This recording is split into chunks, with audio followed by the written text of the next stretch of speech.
Hello friends, good morning. Today we are discuss about death of salesman, जो कि अर्थर असर Miller के द्वारा लिखा गया है। सबसे पहले मैं इनके राइटर के बारे में डिस्कस कर देती हूँ। इनका जन्म 17 अक्टूबर 1950 को अमेरिका के छोटे से एरिया में होता है। ये 20 सेंचुरी के एक उभरते हुए एक राइटर के रूप में आते हैं।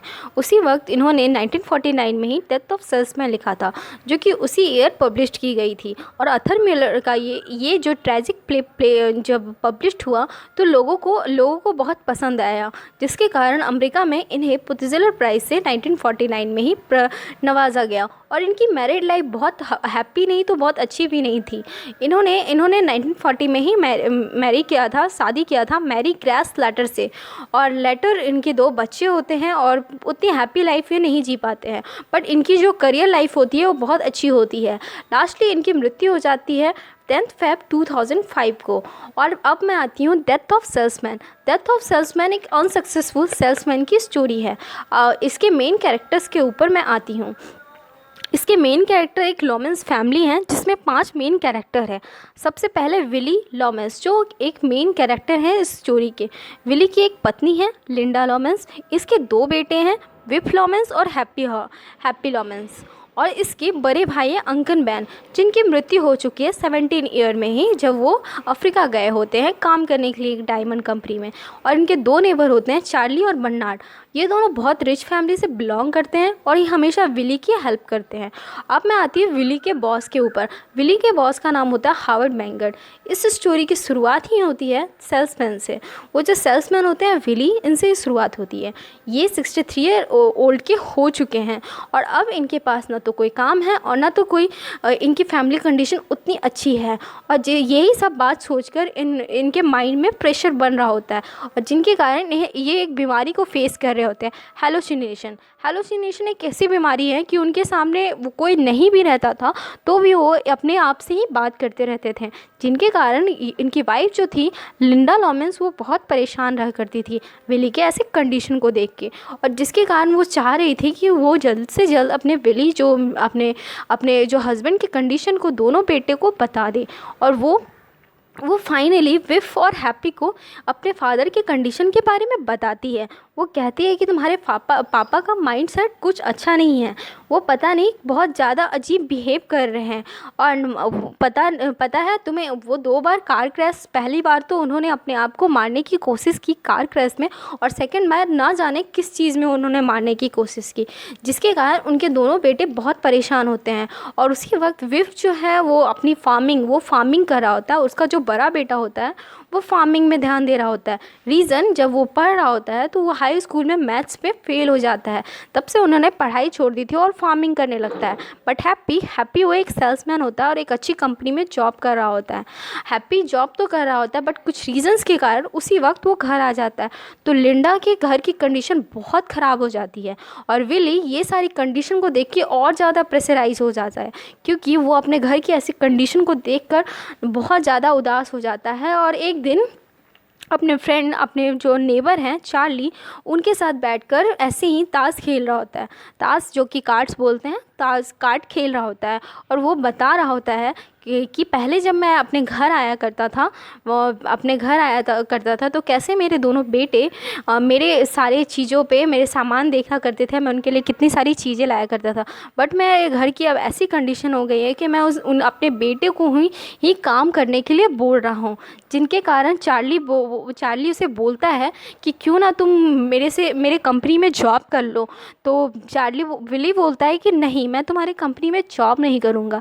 बट विली जो था हर हफ्ते चार्ली से उधार लिया करता था और विली को इसमें कोई शर्म नहीं थी। बट विली उसके कंपनी में जॉब करने में उससे शर्म आ रहा था।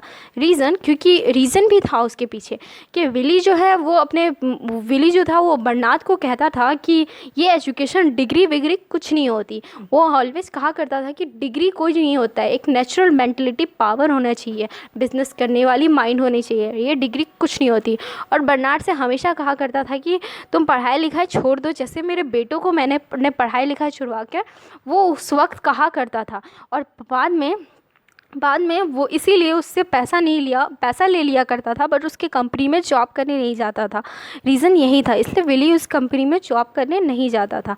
फाइनली जब विली घर आता है पैसे लेकर, तो वो पैसे कुछ दिन में ख़त्म हो जाते हैं। फिर उसके घर की कंडीशन वैसी ही हो जाती है। तो विप सोचता है, विप अपने फादर से डिस्कस कर रहा होता है कि आज मैंने एक प्लान बनाया है बिज़नेस खोलने का, और विप बोलता है कि मुझे इसके लिए कुछ पैसे की ज़रूरत पड़ेगी। तो विप बोलता है कि मैं कहीं से अरेंज करता हूँ, और हैप्पी भी बोलता है कि मैं कुछ अरेंज करने की कोशिश करता हूँ। तभी विली बोलता है कि ओके, तुम लोग दोनों अरेंज जितना हो सके तुम करो। मैं अपने बॉस के पास, हावर्ड वेंगेट, इनका भी एक छोटा सा रोल है इस स्टोरी में, हावर्ड वेंगेट के पास जाते हैं, और वो जब वहाँ जाते हैं तो वहाँ पे होते नहीं हैं। उनके एक बेटे होते हैं, वो उनसे मिलते हैं और वो उनसे बहुत ज़्यादा रिक्वेस्ट करते हैं कि प्लीज़ मुझे दे दो, प्लीज़ मुझे दे दो। बट वो इतने इरिटेट हो जाते हैं विली लॉमेंस से, और वो कहते हैं कि तुम अभी बाहर निकल जाओ, वरना मैं पुलिस को कंप्लेन कर दूंगा कि तुम मुझे परेशान कर रहे हो। और विली चुपचाप वहाँ से वापस जा रहा होता है। तभी वो चार्ली के जो बेटे होते हैं बर्नार्ड, उसके पास जाता है। बर्नार्ड जो होता है वो बहुत बड़ा लॉयर बन चुका होता है, और जब वो देखता है कि चार्ली की बेटी की पढ़ाई जो विली जो डिग्री को इम्पोर्टेंस नहीं दिया करता था, वही चार्ली का बेटा बर्नार्ड आज बहुत बड़ा लॉयर बन चुका है, जिसके कारण वो अपने पहले की गलतियों को याद करता है। विफ जब अपने हाई स्कूल में था, तो वो जब मैथ्स में फ़ेल कर चुका था, तो वो अपने फादर के पास आता है।